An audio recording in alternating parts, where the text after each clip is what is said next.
الحلقة النهاردة مختلفة شوية أو مختلفة جامد الصراحة، هي vlog. هاعمل معاكم vlog.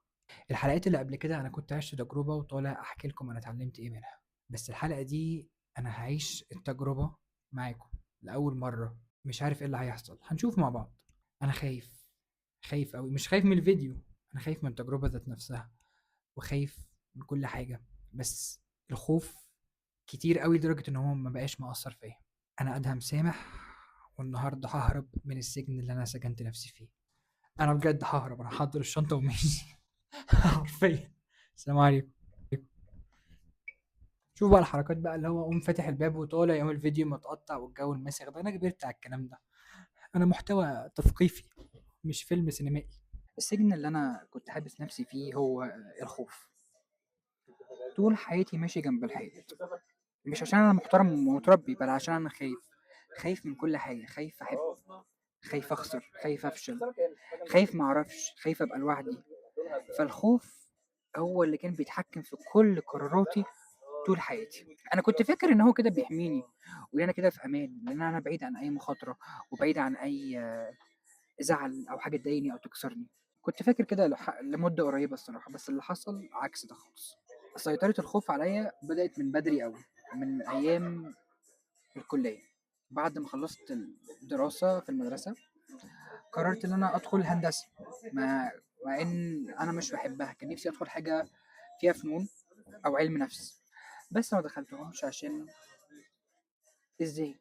إزاي أسيب كلية قمة، تطلع مهندس، تشتغل على طول، الشغل مرطرط في كل حتة، تشتغل في شركة كويسة، تقبض آلافات وتعيش مبسوط طول حياتك، إنما الحاجات اللي أنت عايز تدخلها دي فكسانة، الناس مرطرطين علم نفس وفلسفة وفنون، ولو اشتغلت هتقبض ملاليم، مش هتعرف تعيش.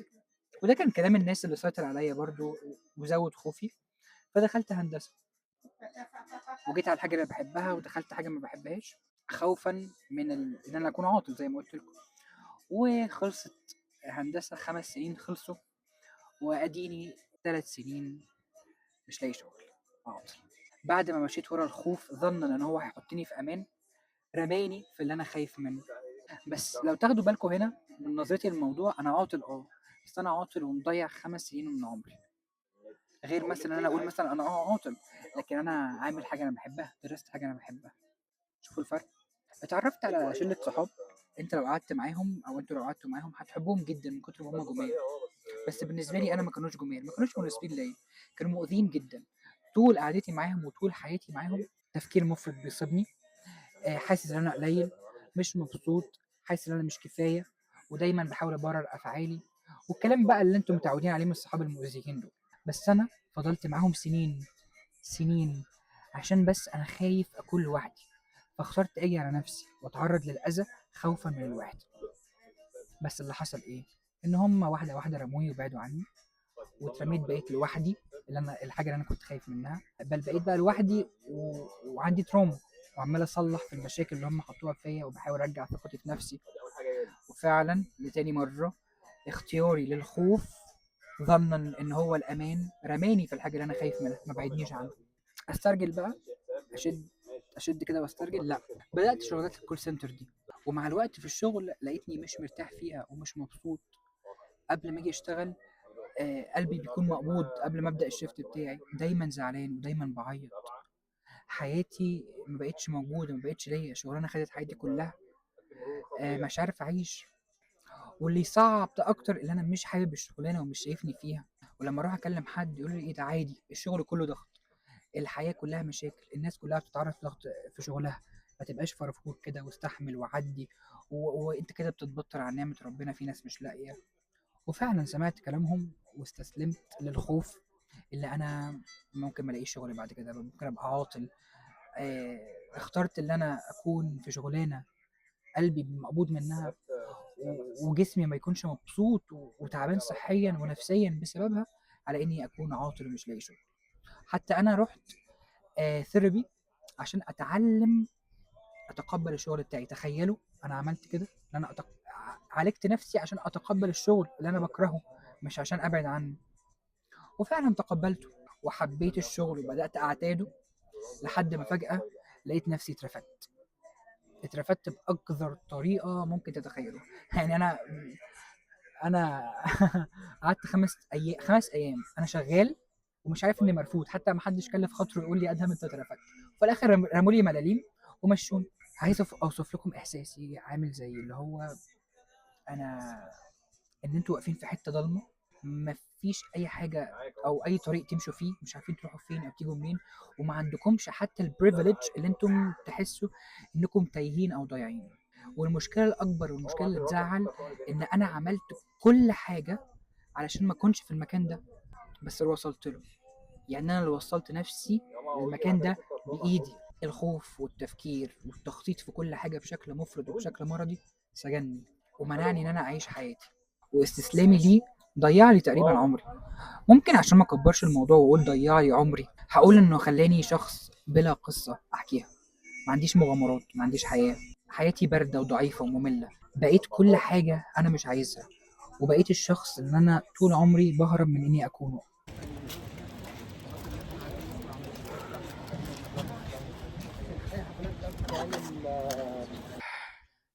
اتبقى معايا مبلغ مالي صغير، خلاص بقى مفيش مصدر دخل تاني، فدماغي تلقائي عايزة تحطني في حتة الأمان، أو خلاص بقى عرفت إن هو السجن. أدهم، ما تصرفش. أدهم، اقتصد. أدهم، احسب كل قرش بتصرفه. وفعلا كنت عمال أخطط، وكل ما أصرف حاجة أقعد بقى أشوف فاضل قد إيه وباقي قد إيه وهعمل إيه تاني. وكل الأجواء العبيطة دي اللي هي قبل كده سجنتني في سجن، خلاني شخص أنا مش حابه. بس أنا تعبت، قلت بقى خلاص خلاص هقعد أفكر وأخطط زي ما بعمل كل مرة، ظنا مني إن أنا هكون في أمان، وبعدين هترمي رمية سودا في الآخر. وفعلا خدت بعضي وقمت حاجز رحلة لدهب من غير تفكير ومن غير تخطيط. والموضوع ده كبير قوي بالنسبة لي. تخيلوا شخص زيي وبأفكاري وبمخاوفي. طب يا أدهم لو حصل حاجة هناك؟ طب يا أدهم لو تعبت وجالك برد هتعمل إيه؟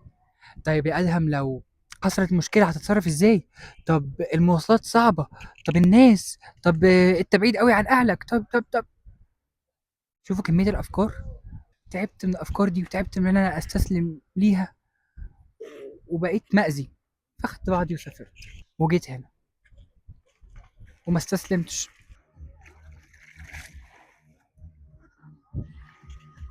أنا دلوقتي في دهب بعد ما تخلصت من الخوف وسبته في المكان اللي انا كنت فيه، ومش قادر اوصف لكم الاحساس اللي انا حاسه. حاسس بحريه، براحه، حاسس ان انا على طبيعتي. مش عارف اوصف لكم الاحساس اللي انا حاسه لما قررت ان انا خلاص ما اخافش، ولو لمره واحده في حياتي. كل اللي انا خايف منه فعلا حصل. المواصلات خدت 12 ساعه وده كتير قوي، بس شفنا مناظر وكانت رحله جميله قوي ومناظر جميله قوي، وكانت وقت لطيف وما ندمتش، وعادي ممكن اخده تاني وتالت.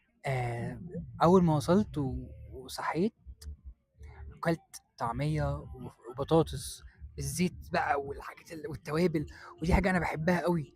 بس دايما كنت بخاف اللي هو لا هتتعب لي معدتي، عشان انا بتعب شويه من الحاجات دي. لا بلاش، خليني في الامان. وكلتها وانبسطت، وتعبت زي ما انا كنت خايف فعلا وبطني وجعتني، بس خفيت. ورجعت اكلها تاني وتالت، وبقالي 3 4 ايام عمال اكلها لحد ما معدتي خلاص اتعودت. وبعدها نزلت في الميه، كانت تلج وكان الجو تلج، بس انا كنت مبسوط. مفكرتش بقى اللي هو انا هتعب وهيجيلي برد وجسمي هيكسر. لا، نزلت وبلبطت وكنت سمكة بحر.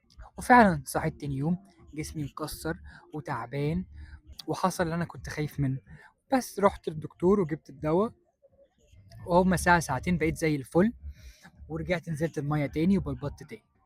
حتى شفت الأسماك اللي هي دي والشعب المرجانية، مش عارف اسمها ايه بالإنجليزي، كورال ليفز. بعيدا برضو عن المناظر، الناس هنا مختلفين جدا، كل واحد هنا على طبيعته. وانا مؤمن ان طبيعة الانسان هي بتميزه عن غيره.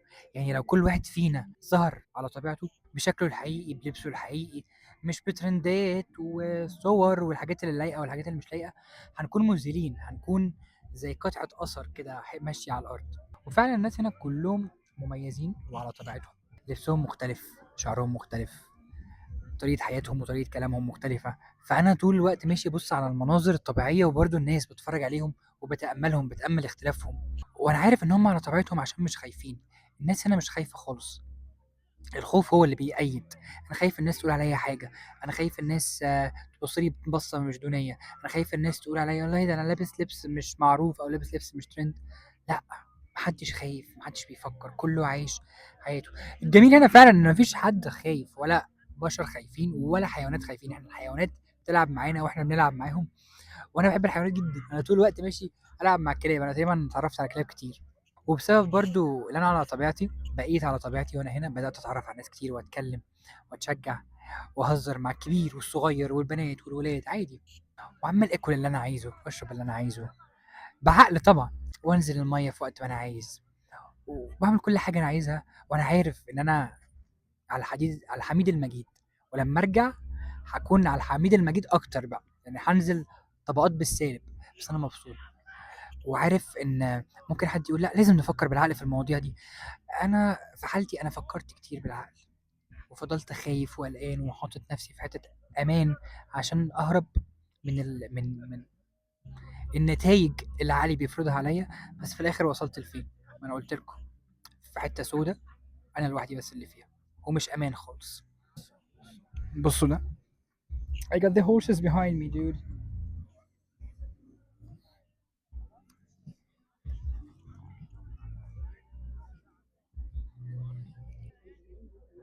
يعني أنا غصب عني دلوقتي باسأل ليه، مع إن أنا عارف إن ليه دي بتفتح فتحات وحشة وبتضيّع الدماغ، بس أنا إنسان غصب عني، وأنتم مش متخيلين اللي أنا شايفه واللي أنا حاسّه يخلّيني أسأل الأسئلة دي وأكتر. عمّال أسأل نفسي أنا كنت ساجن نفسي من ده، طب إزاي؟ مين عاقل يعمل كده؟ وليه؟ ويا جماعة أنا مش باتكلّم عن دهب أو فكرة إن أنا أخدت إجازة و والكلام ده، أنا باحكي لكم بس بافضفض لكم، لكن أنا باتكلّم عن فكرة التجرُّد من الخوف ومن الأفكار اللي بينتجها عقلنا نتيجة الخوف، ولا هو عارف هي صح والّا غلط، ولا هو عنده دليل يثبت آآ نهاية الموضوع ده هل هي وحشة أو حلوة، ما فيش أي حاجة، هو لأ وخلاص عشان في risk فاقعد في البيت أحسن، ما تاخدش risk. عمّال أفكّر أنا كنت خايف من الرحلة دي، طيب وطلعت ودلوقتي مبسوط، لأ مبسوط بالعبيط، لأ فرحان جدًا، جدًا يعني. طيب لو أنا كنت دخلت كُلّية أنا باحبها ما استسلمتش للخوف، كان ممكن يحصل إيه؟ طب لو كنت صاحبت ناس شبهي وبعدت عن الناس اللي مش شبهي، كان هيحصل إيه؟ طب لو كنت ما فضلتش في شغل أنا ما باحبوش وقت كبير أوي، كان هيحصل إيه؟ أنا متأكد إن أيًا كانت إجابة لو دي هتكون حاجة تبسطني. أنا زعلان على الوقت اللي ضاع، بس أنا شخص راضي الحمد لله يعني، ومع الوقت هابدأ أعوّد نفسي إن الوقت اللي ضاع ده كله عشان أتعلم، وإن أنا أخاف دلوقتي أحسن ما أخاف على كِبَر. هاتعامل، بس يعني أنا بافكر بصوت عالي معاكم. أنا مبسوط أوي يا جماعة، وكل يوم بانبسط أكتر من اليوم اللي قبليه، لإن دي مش أجازة بالنسبة لي، هي حرب، حرب خُضتها مع أكبر عدو في حياتي وهو الخوف، وحاسس إن أنا فُزت يعني، أنا أنا هنا. في الحرب دي أنا خسرت كتير أوي، خسرت وقت، وخسرت ناس، خسرت صحة، وطبعًا خسرت نفسي، وأنا متأكد إن الحاجة اللي نصيبها تروح، فهي كان لازم تروح، مش مشكلة هييجي الأحسن منها، يا رب يعني ييجي أحلى منها. أنا باتنفّس يعني، أنا حاسس إن أنا باتنفّس، ولأول مرّة هاقول كده مع إنه عكس مبادئي، لإني شايف أي إنسان بتحصل له أي حاجة في حياته فهو يستحقها، بس أنا شايف إن أنا ما كنتش أستحق ده، وشايف إنه ما حدش يستحقه خالص. أنا ما كنتش أستحق أتسجن السجن ده، ولا جزء كبير من عشريناتي يضيعوا في حاجات أنا ما باحبهاش، وفي الآخر ما كسبتش منها أي حاجة. هو أنا كلامي مش مترتب، لإني زي ما قُلت لكم أنا باعيش التجربة لأول مرّة، وباقول لكم إن أنا حاسس بيه في وقتها، في ساعتها، فعشان كده يمكن يكون كلامي مش مترتب، بس مشاعري مترتبة. لو قريتوا البايو بتاعي على اليوتيوب هتلاقوني إن أنا كاتب إن الفيديوهات دي كلها بتكون موجهة لشخص قاعد في أوضته حاسس بالوحدة وخايف وزعلان، حاسس إنه لوحده في كل المشاكل اللي هو فيها، وحاسس إن مفيش حد معاه ومحدش فاهمه، وإن اللي حصل أيًا كان هو هيفضل مطارده طول حياته. ف... فلو الشخص ده كان بيشوفني دلوقتي عايز اقول له ان الخوف اللي هو كان عايش فيه ده مش حقيقي. فلو الشخص فلو الشخص ده شايفني دلوقتي، انا عايز اقول له ان الخوف اللي هو عايش فيه ده مش حقيقي، والافكار اللي انت بتفكر فيها دي مش حقيقيه. بس انت كنت مسجون في السجن ابوابه كلها مفتوحه، بس انا كنت خايف اطلعك. انا اسف اني عملت كده معاك، وعارف انك هتسامحني.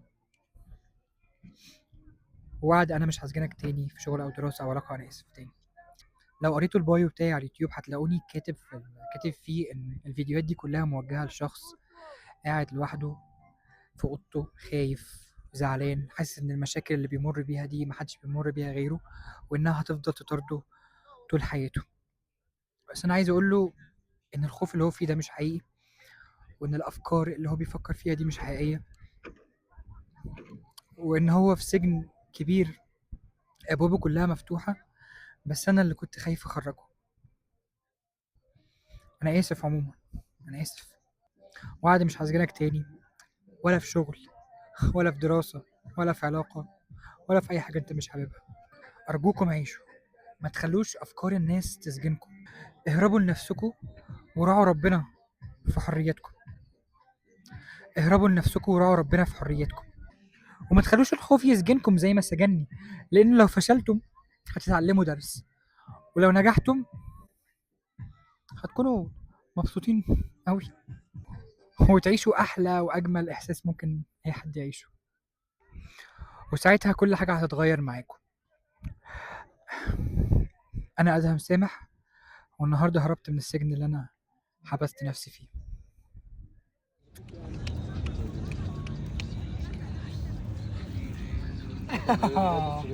خلي بالك عشان المافيا مش بالعافية، اخواتي اخواتي. 11 18 باين البحر عشان خاطر. ماشي 9 معلش لا لا محفظة ماشي زينب عين بيصورك على فكره. تحب التصوير؟ ممكن ابوسك؟ صورة معاك بقى ازاي؟ ممكن ابوسك؟ بنادم صورة مع دي صورة بقى. دلوقتي كده نضرت كده عشان مش شايف حاجة.